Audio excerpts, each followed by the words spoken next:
हमारी दिव्य सत्ता का ही है, हम सब लोग बस नहीं, वो कीड़े तो मकोड़ों की हमेशा तरह रहेगा भैया। देख रहे हैं। जी भैया, जी परम पूज्य गुरुदेव परम वंदनीय माता जी के सूक्ष उपस्थिति में वाचन अनुसार प्रस्तुत करने का जो अवसर प्रदान किया है, उसके लिए सभी का आभार, सभी साधकों को प्रणाम। यह कोशिश हमारी रहेगी, सहयोग आपका रहेगा। भैया शुरू करते हैं। महाकाल की संकल्पित संभावनाएं। भैया इतना बढ़िया हेडिंग है इसका। महाकाल तो हम गुरुदेव को ही कहेंगे। संकल्पित, उनका जो संकल्प और उसके पीछे जो संभावनाएं हैं, और आज उस संभावनाओं की चर्चा जो है हम इस चैप्टर में करेंगे। तो लिखते भैया, हैं मैं जरा गुरुदेव निवेदन मनुष्य। करूं अर्चना दीदी से कि रिकॉर्डिंग इसका स्टार्ट कर लें दीदी। जी, मनुष्य की जी अपनी रिकॉर्डिंग होगी विचारणा क्षमता, लगन, हिम्मत और परायणता की महत्ता भी कम। इन मानसिक विभूतियों के जुड़ जाने पर उसकी सामान्य दिखने वाली क्रिया प्रक्रिया भी असमान स्तर की बन जाती है, क्षमता होने लगती है। फिर भी उसकी सीमा एवं समय निर्धारित है और सफलता का भी एक मापदंड है। किंतु यदि अतिष्ठ प्रगति, प्रवाह की इच्छा शक्ति उसके साथ जुड़ जाए तो परिवर्तन इतनी तेजी से होते हैं कि आश्चर्यचकित रह जाना पड़ता है। सहज प्राप्तियों में बन पड़ने वाला काम दशाब्दियों में, वर्षों, महीनों में संपन्न होने लगते हैं। यह अदृश्य उपक्रम अनायास ही नहीं, किसी विशेष योजना एवं प्रेरणा के अंतर्गत होता है। इसके पीछे अव्यवस्था को हटाकर व्यवस्था बनाने का लक्ष्य सन्निहित रहता है। कितना बढ़िया पैराग्राफ। इसमें हमको गुरुदेव का एक छोटी सी पुस्तक आती है, हारिए न हिम्मत। उसमें हमने पढ़ा था, गुरुदेव स्पष्ट लिखते हैं कि अगर मनुष्य के अंदर लगन और श्रम हो तो वो 100 गुना काम करा सकती है। और दूसरे एक हमने वांग्मय में कवर पृष्ठ पे पढ़ा था कि जो काम 800 वर्षों में नहीं हो सकता है उसको गुरुदेव ने 80 वर्षों में करके दिखाया है।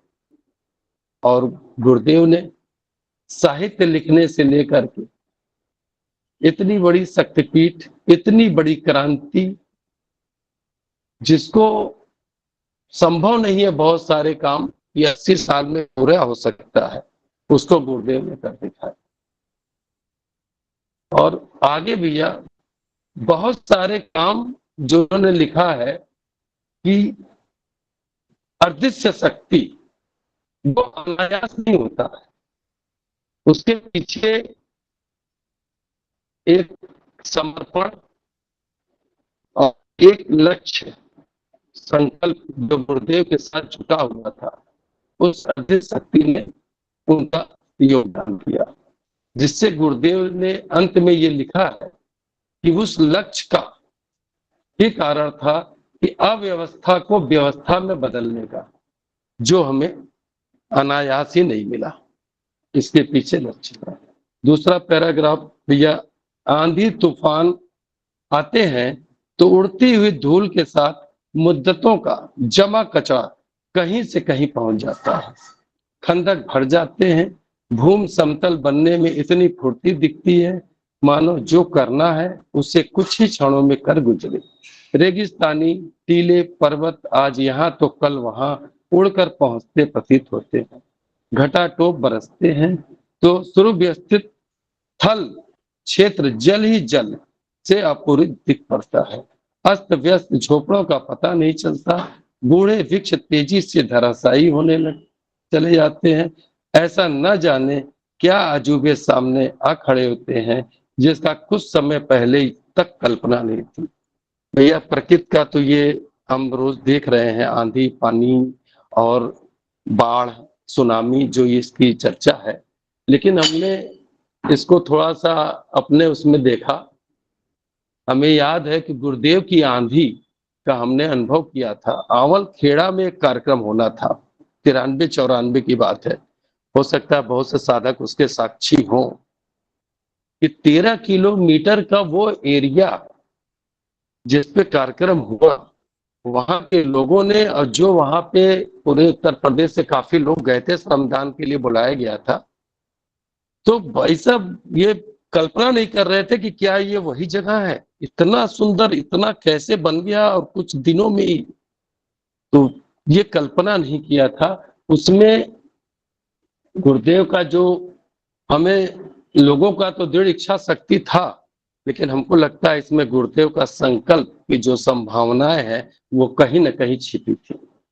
जी भैया, तीसरे पैराग्राफ में गुरुदेव लिखते हैं, पिछले दिनों पर दृष्टिपात करें तो प्रतीत होता है कि सदियों पुरानी परंपराओं में अमूल चूल परिवर्तन होने जैसे घटनाक्रम विनिर्मित हुए। भारत ने हजारों वर्ष पुरानी गुलामी का जुआ कुछ ही समय में हल्के फुल्के आंदोलन के सहारे उतार फेंका। भूपति कहे जाने वालों का अधिकार छिन गया और प्रजानन कहे जाने वाले निरीह भूमिधर बन बैठे।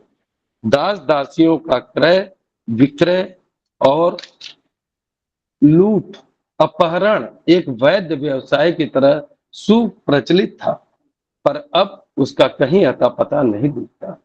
पतियों के शव जीवित पत्नियां रखेलों के साथ जलाए या गाड़े जाते थे, पर अब तो उसकी प्रथा की महिमा मंडित करना तक निषिद्ध है। अस्पृश्यता का पुराना स्वरूप कहीं भी नहीं दिख पड़ता। यह गुरुदेव इसे बताना चाहते हैं कि पिछले दिनों की रूढ़िवादिता, अंधविश्वास, सती प्रथा, जमींदारी प्रथा, बहुत सी पुरानी परंपरा का समापन बहुत थोड़े से आंदोलन में होते चले गए। और ये काम कैसे हो गया? जो आज इस तरह के अगर काम हो तो हमको लगता है कि इसको हटाना संभव होगा।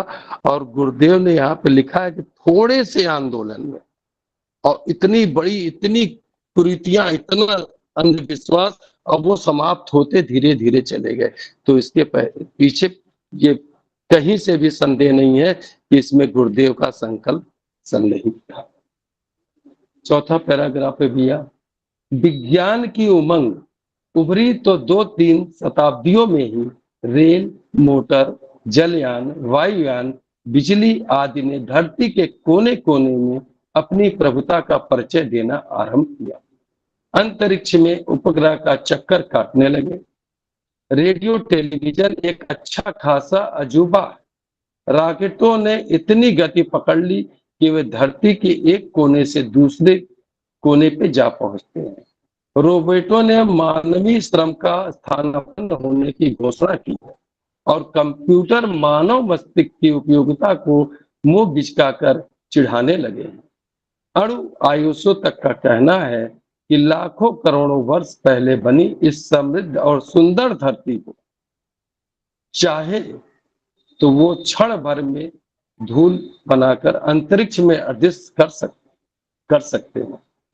प्रगति की इस दुरागमता पर हैरत से हतप्रभ होकर के ही रह जाना पड़ता है।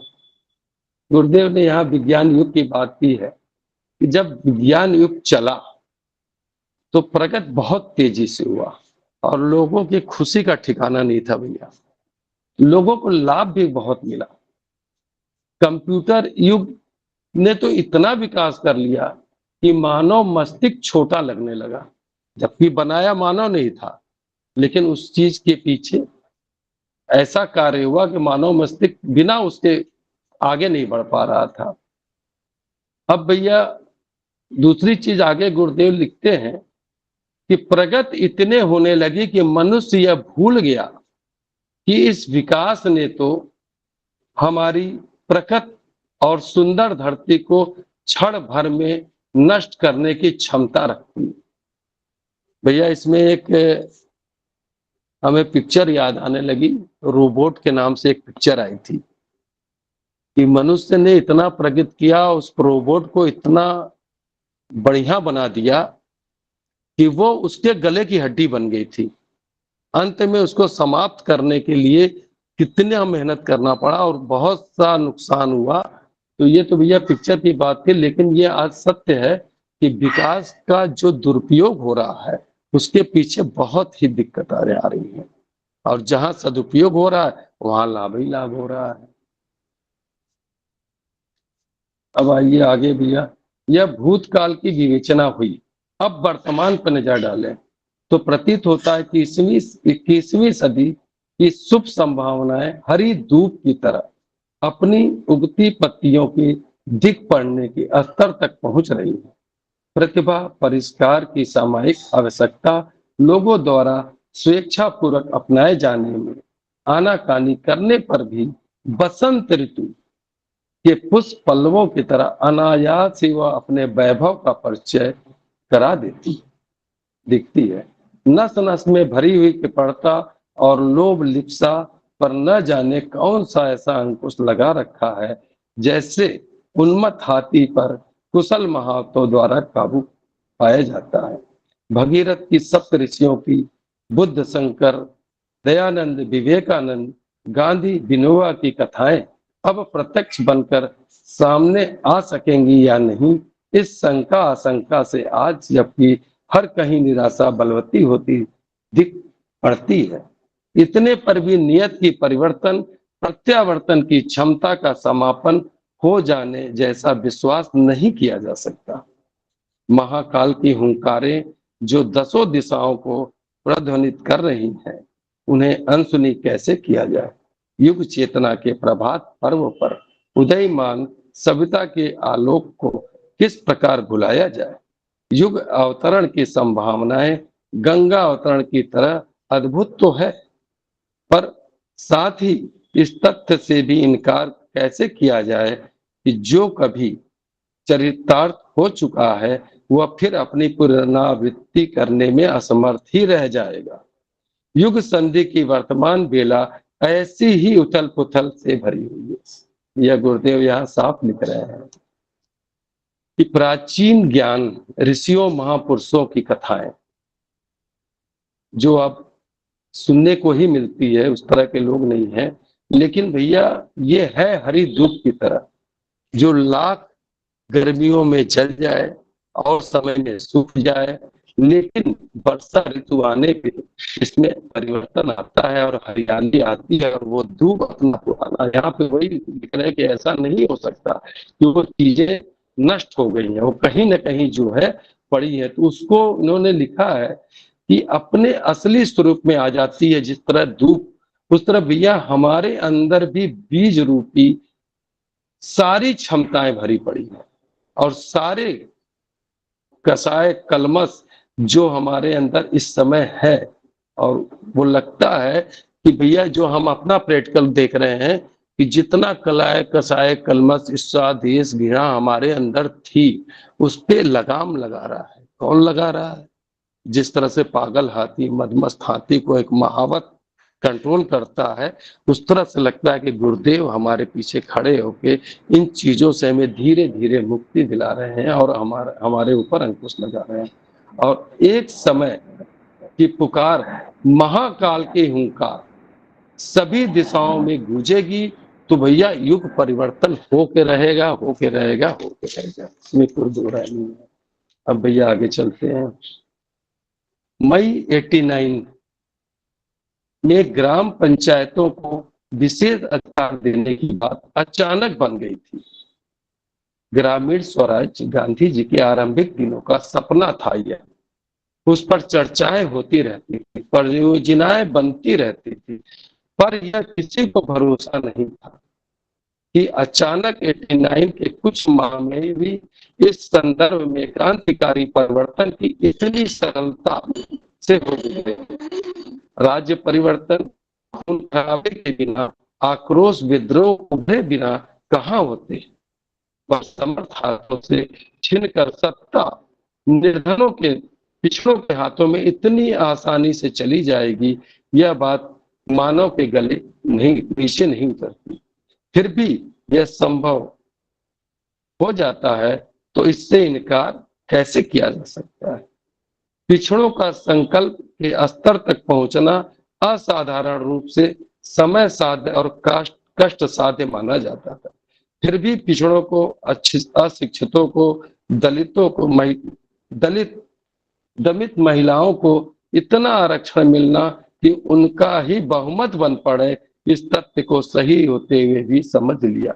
यह स्वीकार नहीं करती कि हम सब इतनी जल्दी और इतनी सरलता से साथ संपन्न हो जाएगा। इसे मानवीय अंतराल का उपान या महाकाल का विधान कुछ भी कहा जाए तो असंभव होते हुए भी संभव होने जा रहा है। यह गुरुदेव ने यहाँ पे लिखा है। यहाँ गुरुदेव साफ लिखते हैं कि जो चीजें गांधी जी ने अपने समय में चर्चाएं करते थे, परियोजनाएं बनाते थे, ये उनका सपना था कि ग्रामीणों पे हो रहे अत्याचार, दलितों, पिछड़ों व अशिक्षित लोगों को आरक्षण सुविधा देने की बात तो करते थे, लेकिन उनको सफलता शायद किंचित मात्र मिली। और गुरुदेव का संकल्प जब आगे बढ़ा, मिला, तो मात्र थोड़े से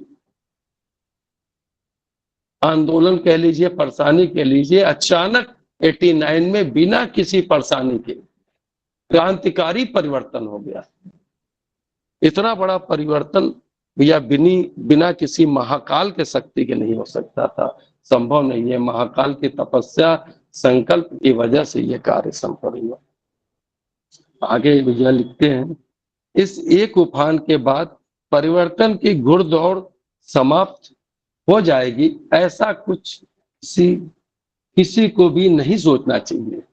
दूरदर्शी आंखें देख सकती है कि इसके बाद एक नई घटा की तरह सहकारी आंदोलन पनपेगा और भ्रष्टाचार की ठेकेदारी अपना रास्ता नापती दिखेगी। बहुत साफ लिखा है कि परिवर्तन तो हो गया, लेकिन उस परिवर्तन के पीछे आड़ में वो भ्रष्टाचार जो शुरू हुआ, गुरुदेव ने इसमें स्पष्ट किया है कि ये परिवर्तन फिर हुआ और इस परिवर्तन के पीछे कुछ ऐसे ठेकेदार, कुछ ऐसे नेता, कुछ लोग पड़ गए जो भ्रष्टाचार का कारण बना।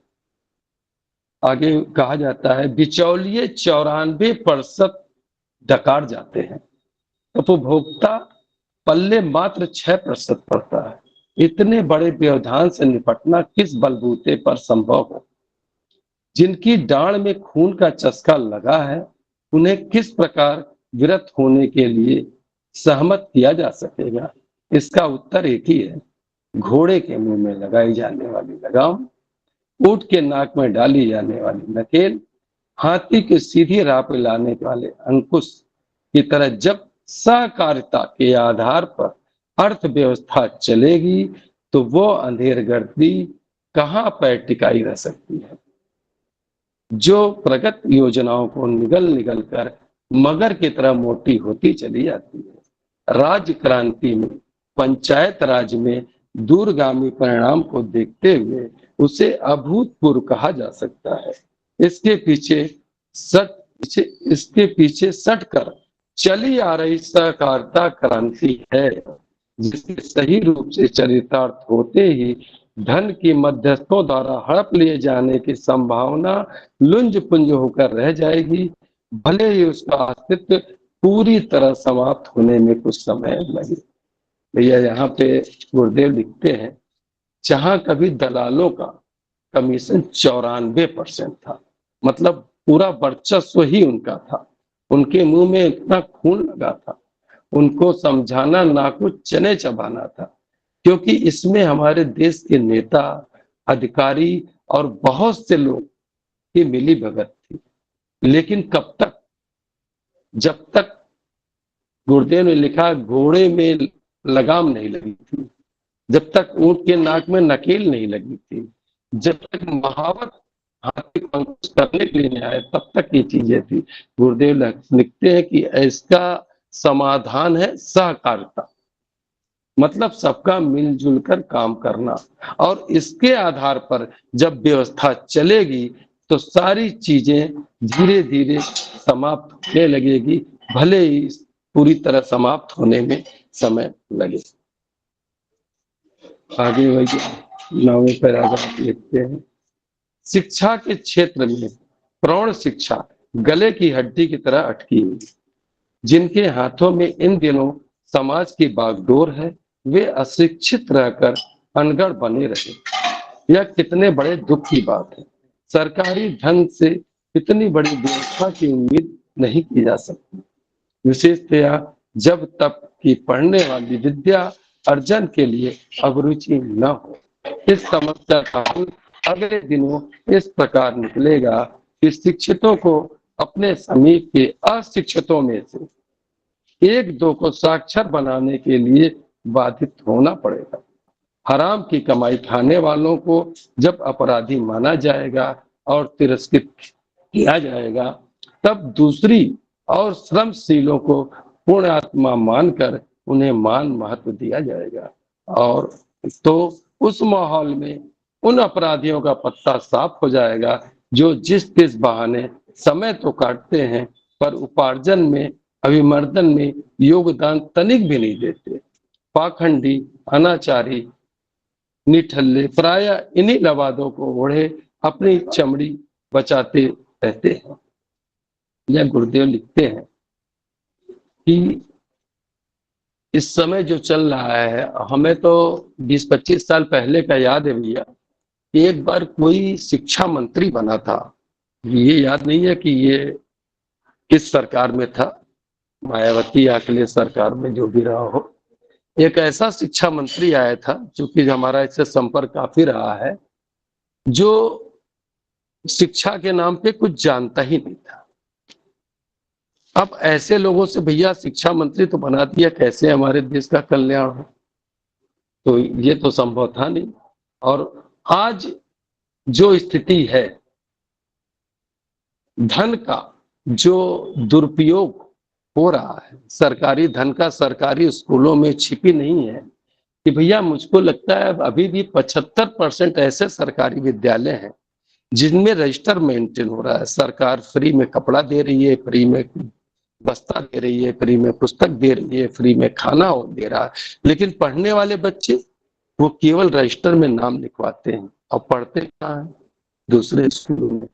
तो ये इतनी बड़ी दुर्व्यवस्था, जिसको आज भी मतलब सभी लोग हमारे ख्याल से इस चीज को जानते होंगे, किसी के बच्चे सरकारी स्कूलों में, बहुत कम ऐसे हमारे इसमें साधक में होंगे जो सरकारी विद्यालय में अपने बच्चों को पढ़ाते हैं। तो भैया, जितना पैसा पानी की तरह सरकार बहा रही है, वो किसी हक में नहीं आ रहा है, वो सब बिचौलिए ले जा रहे हैं। आगे गुरुदेव बताते हैं कि हमको इससे निकलकर आगे आना पड़ेगा। जो लिखा है कि शिक्षितों को अपने समीप के अशिक्षितों में से एक को साक्षर बनाने के लिए बाधित होना पड़ेगा, तभी भैया ये काम संभव है। और जब महाकाल का डंडा चलेगा, उन्होंने लिखा है कि महाकाल का डंडा चलेगा तो सारे प्रकार की दुर्व्यवस्था फैलाने वाले अपराधी दंडित होंगे, अपमानित होंगे और श्रमशील व ईमानदार लोगों का सम्मान होगा और ये सारी व्यवस्था सही हो जाएगी। आगे, परिश्रम की कमाई को ही ग्राह्य समझा जाएगा तो फिर दहेज प्रथा, प्रदर्शन, अपव्यय, अहंकार जैसी अनेक अव्यवस्थाओं की जड़ें कट जाएंगी। कुर्सी की शान ढूंढने वाले हथौड़ा फावला चढ़ा रहेंगे, बूढ़े भी अपने ढंग से इतना कुछ करने लगेंगे जिससे उन्हें अपमान न सहना पड़े, वरन किसी न किसी उपयोगी उत्पादन में अपने को खपाकर अधिक स्वस्थ, अधिक प्रसन्न और अधिक सम्मानित अनुभव कर सकेंगे। चोरों में काम चोर तब सबसे बुरी श्रेणी में गिने जाएंगे। यह क्रांतियां रेलगाड़ी के डब्बों की तरह एक के पीछे एक दौड़ती चली जा रही है। इसका गामी से पटरी पर दौड़ना हर आंख वाले को दृष्टिगोचर होगा। अवांछनीय लालच से छुटकारा पाकर औसत नागरिक स्तर का निर्वाह स्वीकार करने वालों के पास इतना श्रम, इतना मानस व वैभव बचा रहेगा जिस नव सृजन के लिए नियोजित करने पर 21वीं सदी के साथ जुड़ी हुई सुखद संभावनाओं को फलित होते इन्हीं दिनों, इन्हीं आंखों से प्रत्यक्ष देखा जाएगा। नियत की अभिलाषा है कि मनुष्य में से अधिकांश प्रतिभावान उभरे, अपने चरित्र और कर्तव्य से अनेक अनुकरण की प्रबल प्रेरणाएं प्रदान करें। यह कुछ ही संकेत है जो युग संधि के इन 12 वर्षों में अंकुर से बढ़कर छायादार वृक्ष की तरह शोभामय दिख सकेंगे। यह आरंभिक और अनिवार्य संभावनाओं के संकेत हैं। ये यहाँ पे लिखा है, यह आरंभिक और अनिवार्य संभावनाओं के संकेत हैं। इनके सहारे उन समस्याओं का भार अगले ही दिनों हल्का हो जाएगा जो विनाशकारी विभीषिकाओं की तरह गर्जन तर्जन करती दिख पड़ती है। इतना बल पड़ने से ही उस उद्यान को पल्लवित होने का अवसर मिल जाएगा, जिस पर अगले दिनों ब्रह्म कमल जैसे पुष्प खिलेंगे और अमर फेल जैसे वरदान उभरने वाले हैं। हम में से प्रत्येक को गिरा बांधकर रखनी चाहिए कि नए युग का भवन बन रहा है या बनकर रहेगा। स्मरण रखा जाना चाहिए कि अगला समय उज्जवल भविष्य के साथ जुड़ा हुआ है। जो इसमें अवरोध बनकर अड़ेंगे वो मात्र दुर्गति ही सहन करेंगे। अंत में लिखते हैं गुरुदेव, विश्व आत्मा ने परमात्मा ने नव सृजन के संकल्प कर लिए हैं। इसके पूर्ण होकर रहने में संदेह नहीं किया जाना चाहिए।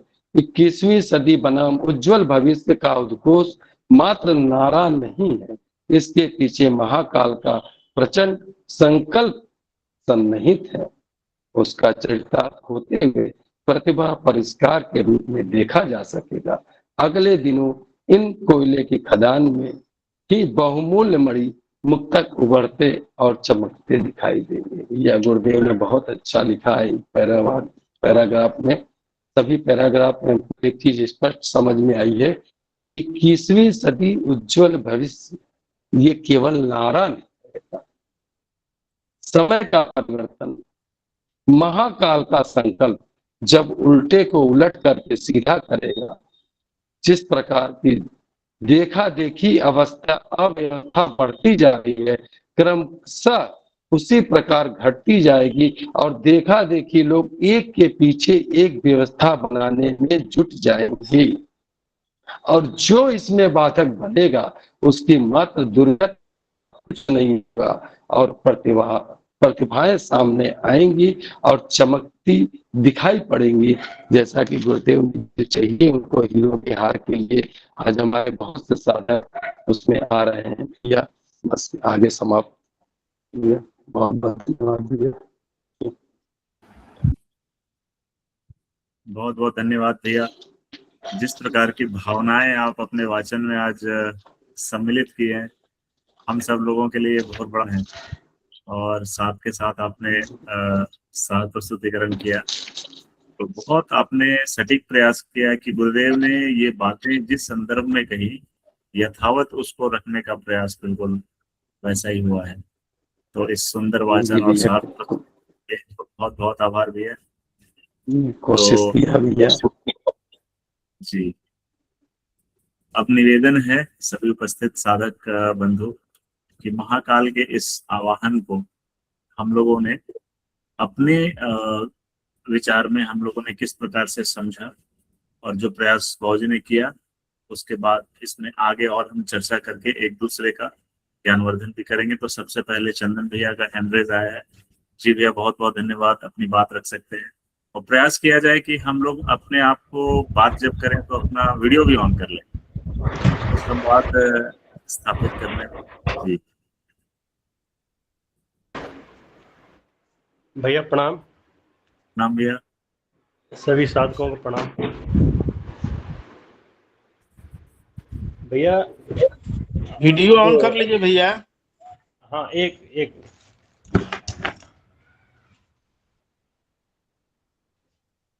भैया आवाज आ रही है क्या? जी आ रही है भैया। हम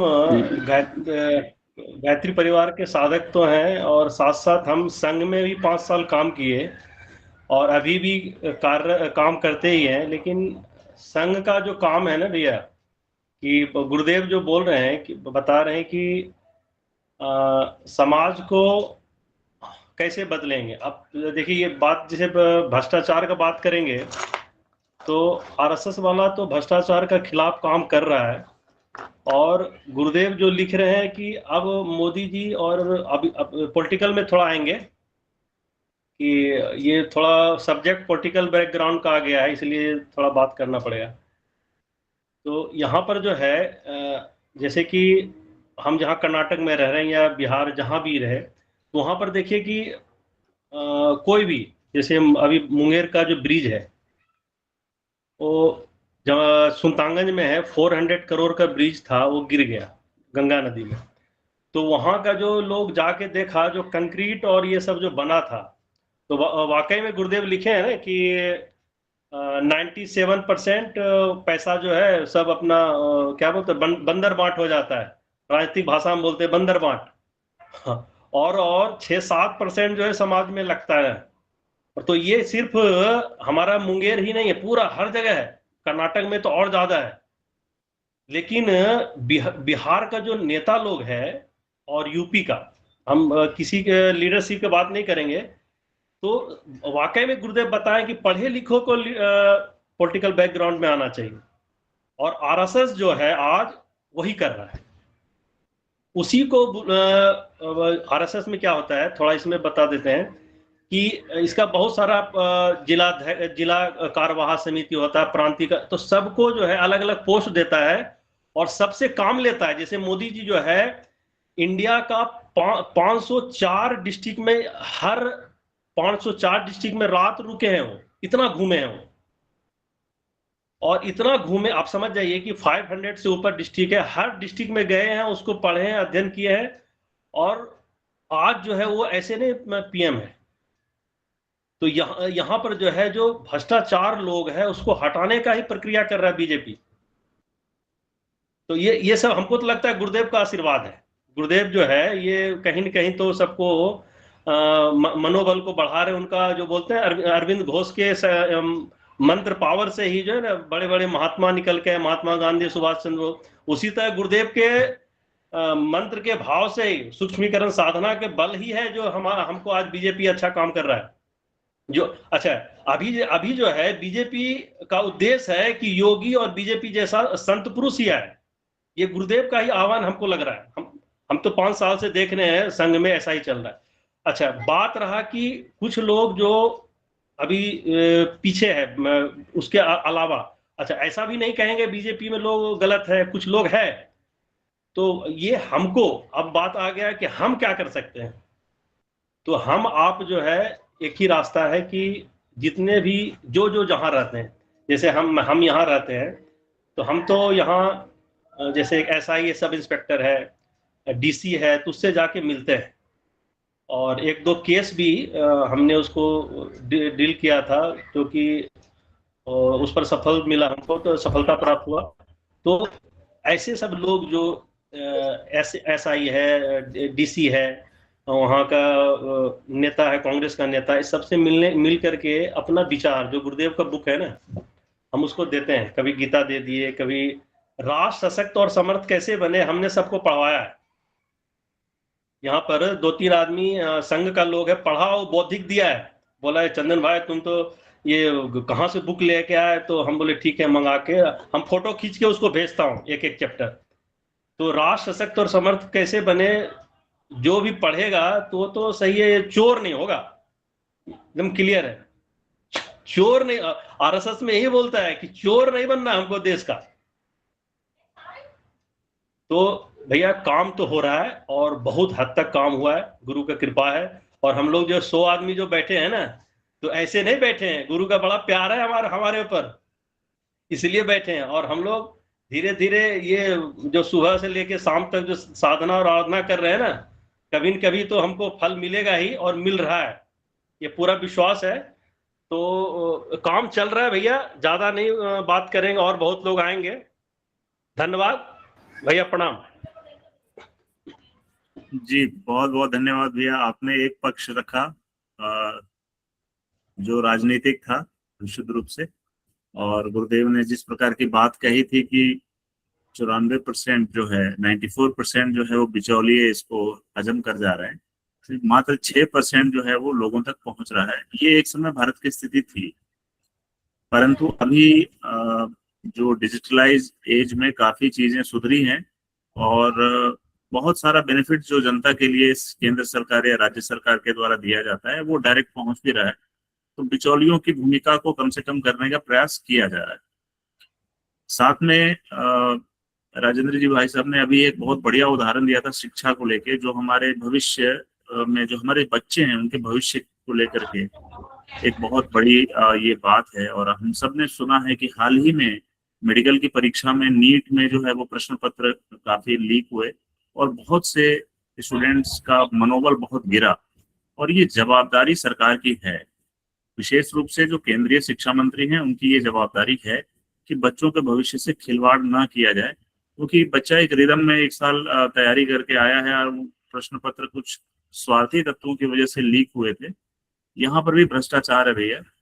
तो हम ये नहीं कह सकते कि किसी एक सरकार या किसी एक पार्टी की बात है, ये हम में से ही कुछ लोग हैं, जो जनता है और सरकार के कुछ लोग हैं जिन्होंने ऐसा किया। बात संस्कार की ही अंत में आती है कि हम व्यक्ति निर्माण, चरित्र निर्माण आदि से इन चीजों को रोक सकते हैं। और सरकार अब आवश्यक कदम भी उठा रही है। अगले साल नीट की परीक्षाएं जो है वो ऑनलाइन हुआ करेंगी। तो ये आखिरी वर्ष होगा, दोबारा परीक्षा हो रही है। तो कहने का मतलब यहाँ पर ये है कि महाकाल ने जो हमें वो बताया है, जो उनकी पुकार है, निश्चित रूप से बहुत सारे सकारात्मक परिवर्तन समाज ने देखे। उसमें जिसकी कहीं कहीं कुछ भूमिका रही है लोगों की, तो उन भूमिकाओं से हम बेहतरी की ओर बढ़ते जा रहे हैं। तो बहुत अच्छा आपने उद्बोधन दिया भैया इस विषय पर, बहुत बहुत धन्यवाद आपका। मैं निवेदन करूंगा और भी हमारे साधक बंधु हैं तो वो भी अपनी बात रखें। बाकी यहाँ लाइट कट गई अमन भैया, इसलिए मैं दिख नहीं रहूंगा स्क्रीन पे। मेरे यहाँ कल से बहुत आंधी तूफान आया हुआ है और हम लोग कल इंटरनेट नहीं था, मैं जुड़ भी नहीं पाया समय पे, लेकिन लैपटॉप चार्ज है इसलिए आवाज आपको मिल रहा है। जी। तो जी बाकी लोग भी अपनी बात को इसमें रखने का प्रयास करेंगे। अम, चंदन भैया ने बहुत ही बढ़िया परिप्रेक्ष्य इसमें रखा आज के परिप्रेक्ष्य में। तो सरकार कोई भी हो, व्यक्ति कोई भी हो, जब ये हवा बहती है तो उसको उस रुख में बहना पड़ता है, और महाकाल किसी से भी करवा लेता है। तो इसलिए जो है ये महाकाल की योजना है। और इसमें ये कहा गया है कि क्रांतियां रेलगाड़ी के डिब्बों की तरह एक के पीछे एक दौड़ती चली आ रही हैं। तो क्रांतियां बिल्कुल दौड़ती चली आ रही हैं, और ये क्रांतियां जो है सूक्ष्म रूप में सूक्ष्म वातावरण में घटित हो भी चुकी हैं। अब तो केवल इन्हें एक के बाद एक इस प्रत्यक्ष पटल पर प्रकट भर होना है। अब इसमें देखिए कितना बढ़िया लिखा हुआ है, ये क्रांतियां रेलगाड़ी के डिब्बों की तरह एक के पीछे एक दौड़ती चली आ रही हैं। कौन सी क्रांतियां हैं? तो अब इसमें कई क्रांतियों के बारे में गुरुदेव ने वर्णन किया है। चाहे वो जो है बिचौलियों के खत्म होने की बात कही है, एक सहकारिता के आधार पर एक अर्थव्यवस्था चलेगी। अब धीरे धीरे हम लोग देख भी रहे हैं कि अर्थव्यवस्था भी धीरे धीरे डिसेंट्रलाइजेशन उसका होता हुआ चला जा रहा है। गवर्नमेंट स्टार्टअप्स को जो है बहुत उनको प्रोत्साहन दे रही है कि वो स्टार्टअप्स उभर के आए। पहले कभी हमारे देश की अर्थव्यवस्था का आधार यहाँ की कुटीर उद्योग हुआ करते थे। जापान अगर सशक्त बना है तो वहां पर हर हाथ में काम की बात, वहां पर जो है हर एक जगह हर एक घर जो है कुटीर उद्योग अपना कुटीर उद्योग के रूप में काम करता है। तो हमारे देश में भी पहले यही बात थी कि हर जगह जो है हर व्यक्ति अपना काम किया करता था। तो हर व्यक्ति अपना काम करता था, हर एक व्यक्ति के पास अपना काम होता था। कुम्हार अपना घड़ा बनाता था। हमने खुद गांव में इस व्यवस्था को देखा है। और उस व्यवस्था में एक दूसरे का सहयोग करने की जो भावना हुआ करती थी। हम लोग देखते थे कि किसान अनाज पैदा करता था, जुलाहा जो है अपने से संबंधित ये सन सूत वगैरह और ये करके और अपना जो है ये कपड़ा बुना करता था। कुम्हार अपना मिट्टी के बर्तन बनाया करते थे। तो वहां पैसे का प्रचलन नहीं था। कुम्हार आते थे, मिट्टी के बर्तन देते थे और अनाज ले आते थे। अनाज के बदले, अपनी वस्तुओं के बदले वहां पर सारी व्यवस्थाएं चलती थी। पैसे का किसी को कोई ये भी नहीं होता था। बहुत अधिक पैसे की कोई मारामारी भी उस समय दिखाई नहीं देती थी। बहुत करीब करीब होगी, करीब हमने इसको जो है अपने गांव में 35 वर्ष पहले की ऐसी व्यवस्था को देखा है। तो कुटीर व्यवस्थाएं थी, सब लोग अपना अपना काम करते थे, सब लोग प्रसन्न रहते थे, हर कोई व्यक्ति सामर्थ्य से परिपूर्ण था। अब धीरे धीरे जो है ये अर्थव्यवस्था, इसी प्रकार की अर्थव्यवस्था सरकार लाने के उसमें है। छोटे छोटे स्टार्टअप्स को, छोटे छोटे जो एमएसएमई है उनको ग्रांट दिया जा रहा है, उनको जो है प्रोत्साहन दे के आगे बढ़ाया जा रहा है ताकि वो आगे बढ़ें। जो बेरोजगारी की समस्या जो आती जा रही है ये सब समाप्त हो। और ये गुरुदेव ने कभी जो है ये इस विषय में कहा था। धीरे धीरे हमारी अर्थव्यवस्था जो गांव की ओर ये बढ़ती हुई चली जा रही है। तो इसमें जो ये बात कही गई है कि अब धीरे धीरे करके जो है डायरेक्ट जनता के पास में सारी सुविधाएं पहुंच रही हैं और सहकारिता के आधार पर अर्थव्यवस्था धीरे धीरे चल रही है। तो बिचौलियों वाली बात धीरे धीरे खत्म होती हुई चली जा रही है। पहले जो है ये राशन में जो ये बांटा जाता था इसमें बहुत अधिक धांधलबाजी होती थी, बहुत अधिक ये होता था, इसमें घोटाला होता था। लेकिन अब धीरे धीरे करके जो अब इस तरीके की व्यवस्था बनती जा रही है कि लोगों के आधार कार्ड से सब ये सारी व्यवस्थाएं जुड़ गई हैं। तो अब थंब स्कैनर के माध्यम से ही अब किसी को जो है वो सहायता प्राप्त होती है, राशन प्राप्त होता है, वो सब चीजें प्राप्त होती हैं। तो अब जो है सिस्टम हमारा वास्तव में जो है ये ऐसा बनता हुआ चला जा रहा है। लेकिन अभी भी कुछ खामियां हैं जिसके कारण कुछ भ्रष्टाचार और ये दिखाई देता है। लेकिन ये भी धीरे धीरे समाप्त हो जाएगा। और ये सारा का सारा जो ये बात बन रही है ये सब एक महाकाल की जो व्यवस्था है उसके अंतर्गत सारी बात बन रही है, क्योंकि ये सारी चीजों को समाप्त होना है, किसी न किसी तरीके से समाप्त होना है। और ये सूक्ष्म में हो चुका है और धीरे धीरे स्थूल में इसका परिणाम हम लोगों को दिखाई देता हुआ चला जा रहा है। अब ये देखिए कि क्रांतियां रेलगाड़ी के डिब्बों की तरह एक के पीछे एक दौड़ती चली आ रही है। उनका द्रुत गति से पटरी पर दौड़ना हर आंख वाले को दृष्टिगोचर होगा। अब आंख वाले से मतलब कि आंखें तो हम सभी की हैं, लेकिन जो व्यक्ति वास्तव में सूक्ष्म के परिवर्तनों को देखना चाहता है, जो व्यक्ति नवयुग को देखना चाहता है, उसी के लिए। अब ये कहते ना हम लोग, हम बदलेंगे युग बदलेगा, है ना। जिस दिन हम बदलते हैं उस दिन हमारे पास आंख आ जाती है, उस दिन हमारे पास दृष्टि आ जाती है। हम देखने लगते हैं कि नया युग किस प्रकार से आ गया है, आ रहा है और आ गया है। तो ये आंख वालों की बात कही। और दृष्टि तभी विकसित होगी जब हम अपने आप को बदलते हैं। अगर हम अपने आप को घटिया परिस्थितियों में अभी भी बनाए रखेंगे तो हमारे लिए युग कभी नहीं बदलने वाला। हम खत्म हो जाएंगे लेकिन युग नहीं बदलेगा, चाहे वो सबकी पूरी दुनिया के लिए बदल जाए, हमारे लिए नहीं बदलेगा। लेकिन जिस दिन हम अपना दृष्टिकोण बदल लेंगे, जिस दिन हम अपनी मानसिकता को बदल लेंगे, तो ये जो है दृष्टिकोण हमारे अंदर आ जाएगा और हमें दृष्टिगोचर होने लगेगा कि परिवर्तन कितनी तेजी से एक के बाद एक आ रहे हैं। अवांछनीय लालच से छुटकारा पाकर औसत नागरिक स्तर का निर्वाह स्वीकार करने वालों के पास इतना श्रम, समय, मानस, वैभव बचा रहेगा जिसे नव सृजन के लिए नियोजित करने पर 21वीं सदी के साथ जुड़ी हुई सुखद संभावनाओं को फलित होते इन्हीं दिनों, इन्हीं आंखों से प्रत्यक्ष देखा जा सकेगा। नियति की अभिलाषा है कि मनुष्यों में से अधिकांश प्रतिभावान उभरे, अपने चरित्र और कर्तव्य से अनेक को अनुकरण की प्रबल प्रेरणाएं प्रदान करें। एक चैप्टर इसमें आया था, अर्चना दीदी ने पढ़ा था उसको, कि शुनिशेप के बारे में था। तो जब कोई भी तैयार नहीं था तो एक शुनिशेप ने आकर अपना बलिदान दिया। फिर जो शुनिशेप को देख के हजारों शुनिशेप की लाइन लग गई कि हम भी देंगे, हम भी देंगे, हम भी देंगे। अब वो एक कौन होगा? तो यही बात इसमें ये बताई गई है कि नियति की अभिलाषा है, नियति की अभिलाषा है। अब ये तो बात पक्की है कि जब तक व्यक्ति औसत स्तर का जीवन निर्वाह स्वीकार नहीं करेगा तब तक उसके पास में समय, मानस और वैभव नहीं बचेगा। ये होने पर ही समय, मानस और वैभव बच सकता है।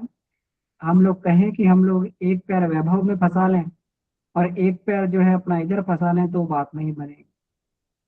जिससे नव सृजन के लिए नियोजित किए करने पर, अब नव सृजन के लिए नियोजित भी ये हमारा, ये तभी हो पाएगा जब हम अपने इसको, समय को, मानस को, वैभव को बचा पाएंगे। और नियति की अभिलाषा भी है, नियति की अभिलाषा भी है, देखिए कि मनुष्यों में से अधिकांश प्रतिभावान उभरे। नियति चाहती है, समय चाहता है, अभी चाहता है, फिर कभी जो है, फिर कभी कि हमारी तो प्रतिभा को ले लो। आज अगर कोई कहे हमें तो जेल भेज दो लेकिन हमें ताम्र पत्र दे दो, उसका कोई फायदा नहीं है। आप कितना भी दिन जेल में रह के चले आइए, कोई आपको ताम्र पत्र देने वाला नहीं, कोई आपको पूछने वाला भी नहीं। आप जाइए, खूब जेल में रह के आइए। समय था वो, जो लोग जेल में चले गए उसमें भूल से भी चले गए, जिन लोगों को जबरदस्ती पकड़ के भी डाल दिया गया, वो लोग भी ताम्र पत्र के अधिकारी हो गए, वो लोग भी जो उन सुख सुविधाओं के अधिकारी हो गए, वो लोग भी श्रेय सौभाग्य के अधिकारी हो गए। समय की बात होती है। आज महाकाल प्रतिभा को मांग रहा है, जिस प्रतिभा को वो मांग रहा है महाकाल, तो उस प्रतिभा को देकर हम लोग धन्य हो सकते हैं। कल को जो हम कहें कि नहीं हमारी प्रतिभा को लगा लो, आवश्यकता ही नहीं है, क्योंकि बहुत सारे पहले से ही जो है प्रतिभावान माँ हमसे, बहुत बड़े बड़े हमसे ऊंची ऊंची प्रतिभा वाले पहले से लाइन में खड़े होंगे, हमें कौन पूछेगा वहां। आज समय है, आज मांगा जाए। धन की बात है तो आज गुरुदेव कहते हैं जिसको हम जो है स्नेह पूर्वक, स्वेच्छा पूर्वक ये मांग रहे हैं, दान करने के लिए कह रहे हैं और श्रेय सौभाग्य के अधिकारी बनने के लिए कह रहे हैं, जिससे वो इतिहास के स्वर्ण पन्नों में अंकित हो जाएगा। कल को नहीं देंगे तो कल को महाकाल को तो लेना ही है, छीन भी लेगा वो, कल को वो छीन भी लेगा। जो प्रतिभा उसमें ये कहा है कि महाकाल किसी भी इसमें जो अपनी प्रतिभा है उसको वासना, तृष्णा, अहंता की पूर्ति में नहीं लगे रहने देगा, उसको छीन लेगा, उससे ये सारी की सारी चीजें छीन नहीं आएंगी। तब जो है केवल एक हमेशा रहने वाली कसक के अलावा और कुछ भी नहीं रहेगा। तो ये बात जो है ये महाकाल ने साफ साफ कह दी। इसलिए अभी हमारे पास समय है, समय रहते अगर हम अपनी प्रतिभा को ईश्वर के चरणों में अर्पित कर पाए, मनुष्य में से अधिकांश प्रतिभावान उभरे, अपने चरित्र कर्तव्य से अनेक को अनुकरण की प्रबल प्रेरणा है। अगर आज हम करते हैं, थोड़ा सा भी करते हैं, अंधेरे में एक छोटा सा दीपक भी बहुत प्रकाशवान हो जाए। और जब सूर्य की लाइट हो तो कितने भी दीपक जलते रहे, कोई कौन से दीपक को कोई कौन पूछ रहा है, किसका प्रकाश कौन पूछ रहा है। लेकिन अंधेरे के समय में छोटे छोटे दीपक मिलकर जो उनके प्रकाश को सराहनीय बोला जाता है, उनकी छोटी छोटी प्रतिभाओं को भी जो है, जो हम लोग देखते हैं कि चाहे स्वतंत्रता संग्राम में हो चाहे कहीं पर हो, जिन्होंने अपनी छोटी छोटी प्रतिभाओं को उस समय में अपना ये दे दिया। बड़ी बड़ी प्रतिभाओं वाले तो तभी भी बैठे रहे थे, बड़े बड़े वाले तो तभी भी देखते रहे थे, लेकिन छोटे छोटे ने, जिनका कोई भी सामर्थ्य नहीं था, कुछ भी नहीं था, जिनका कोई भी वानरों का कोई भी सामर्थ्य नहीं था, तो वो अपना जाके उनकी प्रतिभा धन्य हो गई, उनका जो वानर प्रतिभा ही धन्य हो गई। तो इस तरीके से महाकाल आज हमसे कह रहे हैं और कुछ मांग रहे हैं, कुछ जो है ये कर रहे हैं, तो हमारा दायित्व बनता है इस समय कि हम लोग अधिक से अधिक जो है ये कर पाए। क्योंकि इसमें देखिए लास्ट में लिखा हुआ है कि विश्वात्मा ने, परमात्मा ने नव सृजन के लिए संकल्प कर लिए हैं और पूर्ण होने में कोई संदेह नहीं है। इसलिए संदेह रखना ही नहीं है हमें, हमें जो है अपनी चिंता तो करनी नहीं है, क्योंकि गुरुदेव ने हमें आश्वासन दिया, बेटा तुम मेरा काम करो मैं तुम्हारा करूंगा, है ना। तुम मेरा करो मैं तुम्हारा करूंगा, मतलब ये नहीं है कि हम अपना जो है स्वार्थ पूर्ति के लिए हम गुरुदेव का प्रयोग करें, है ना। तो गुरु कार्य, सबसे पहले गुरु कार्य तो क्या है, अपना सुधार, संसार की सबसे बड़ी सेवा, सबसे पहला कार्य यही है। तो हम लोग अपना सुधार करें, अपना जितना हम लोग परिष्कार कर सकते हैं हम लोग लगे हुए हैं। भले ही हम लोग में हैं परेशानियां हैं, कमजोरियां हैं, हम लोग बार बार गिरते हैं, लेकिन इस रास्ते पे लगे रहेंगे तो चल भी पड़ेंगे, उठ भी जाएंगे और एक दिन परिष्कार हो भी जाएगा। हम लोग लायक बन जाएंगे कि अपने गुरु के लिए, महाकाल के निमित्त हम लोग कुछ कर पाए। तो ये और निमित्त कुछ कर पाए, और ये जो है ये इसमें ये कहा गया है कि किसी सुधी बनाम उज्ज्वल भविष्य, ये नारा नहीं है, इसके पीछे प्रचंड महाकाल का संकल्प सन्निहित है। तो किसी को भी हम लोगों को जरा भी संदेह नहीं करना चाहिए।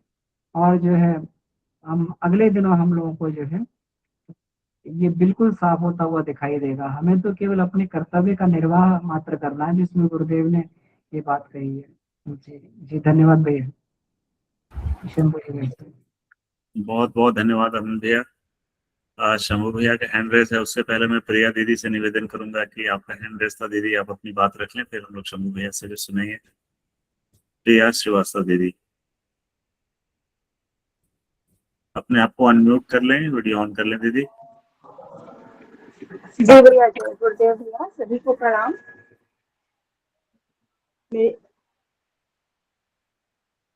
मेरी आवाज आ रही होगी भैया? ये जो इतनी सुंदर चर्चा चल रही थी, तभी बस मुझे विचार आया कि गुरुदेव ने एक अपनी पुस्तक में हम लोगों को बताया है कि गुरुदेव ने 5 वीर भद्रों को लगाकर मतलब जन्म दिया है। 5 वीर भद्र हैं जो कि गुरु जी की चेतना के रूप में सभी के मन मस्तिष्क में प्रवेश करके और गुरु कार्य को करेंगे, उनके विचारों को बदलेंगे। तो ये मुझे आप सबकी इतनी सुंदर चर्चा में वीर भद्रों की याद आ गई कि गुरुदेव ने के 5 वीर भद्रों को सबकी सूक्ष्म रूप में उनकी चेतना में सभी गुरु जी कार्य कर रहे हैं। जय गुरुदेव भैया, सभी को प्रणाम। बिल्कुल सही दीदी, आपने बिल्कुल सही कहा ये बात। और ये 5 वीरभद्र गुरुदेव के सूक्ष्मीकरण के बाद जिस प्रकार तेजी से भारतवर्ष के उत्कर्ष का अभ्युदय हुआ है, हम सब इसको महसूस भी कर रहे हैं कि इस सदी के शुरुआत से लेकर अब तक भारत की स्थिति सामरिक दृष्टिकोण से, आर्थिक दृष्टिकोण से और वैश्विक जो स्थिति है भारत की, वो बहुत मजबूत हुई है। तो जहां पर भी किसी भी प्रकार की गड़बड़ी है, हम लोग अचानक देखते हैं कि देश के उस पर्टिकुलर सेक्शन में या क्षेत्र में या राज्य में या वो व्यवस्थाएं स्वयं से ठीक हो रही हैं। हम इसके लिए, मैं बिल्कुल नहीं मानता कि ये किसी पार्टी या किसी व्यक्ति के बस की बात है। जो भी व्यक्ति है वो निमित्त मात्र है, और वो ईश्वरीय शक्ति गुरुदेव की तरह और गुरुदेव स्वयं इस सब पूरे हम सबको संभालते हुए आगे बढ़ रहे हैं।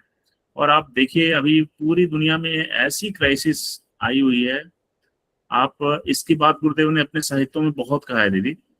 और इस क्राइसिस में भी स्थिरता के साथ भारतवर्ष बिल्कुल एक मजबूत स्थिति में खड़ा है, और पूरी दुनिया के पास इस परिस्थिति का जवाब नहीं है। और जिन्होंने इस परिस्थिति को शुरू किया है उनके पास भी इसका कोई सोल्यूशन नहीं है, समाधान नहीं है। अब वो समाधान करना तो चाह रहे हैं, बट उनके ईगो वहां पर आड़े आ रहा है कि भैया मैं कैसे इसको छोड़ दूं। तो वो दूसरे तीसरे देशों की मध्यस्थता की बात कर रहे हैं। और आप देखिए एक तेल ने आज क्या स्थिति बना रखी है पूरे विश्व में। पश्चिम एशिया और यूरोप बुरी तरह पिस रहे हैं। अब जाके हमारे देश में फरवरी से लेकर मई 3 महीने तो हमने झेल लिया, लेकिन अब थोड़े थोड़े असर इसके आएंगे। लेकिन इसके बाद भी हमारे जो अभिभावक हैं गुरुदेव स्तर के और गुरुदेव स्वयं हमको बहुत अच्छे से संभाल के अभी भी रखे हुए हैं। और विश्वास करिए दीदी, आपने ये जो जिनकी बात कही वीरभद्रों की, ये हमारे नेताओं में भी, नेताओं के रूप में जो हैं उनके भीतर भी ऐसे ऐसे कार्य अच्छे वाले करवा रहे हैं। और देश में बहुत से और भी लोग हैं जो काम कर रहे हैं अपने अपने स्तर पे, और बहुत ही बढ़िया संतुलित तरीके से। और दूसरी शक्तियां भी बहुत हावी हैं, बहुत उत्पात हो रहा है, ये हम सब महसूस कर रहे हैं। लेकिन सब में एक समरसता बनी हुई है, और हम लोग आराम से अभी धीरे धीरे आगे बढ़ रहे हैं विश्व गुरु बनने की ओर। तो ये आपकी बात सही दीदी। अब मैं निवेदन करूंगा आदरणीय शंभू भैया से, भैया आप अपनी बात रखें। जी भैया।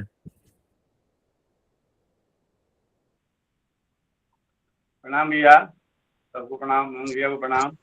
प्रणाम प्रणाम भैया। ये साहित्य का नाम ही है कि 21वीं सदी बनाम उज्जवल भविष्य। कितना सुंदर शीर्षक है इस पुस्तक का। और हम लोग इतिहास भी पढ़ रहे हैं, आज तक ये सब देखते हुए आ रहे हैं कि कितनी तरह की कुरीतियां, सामाजिक कुरीतियां या आर्थिक विपन्नता जो थी देश में, समाज में, लिखे हैं गुरु जी आंधी तूफान की तरह। निश्चित रूप से आंधी तूफान की तरह ये कुरीतियां साफ हुई है।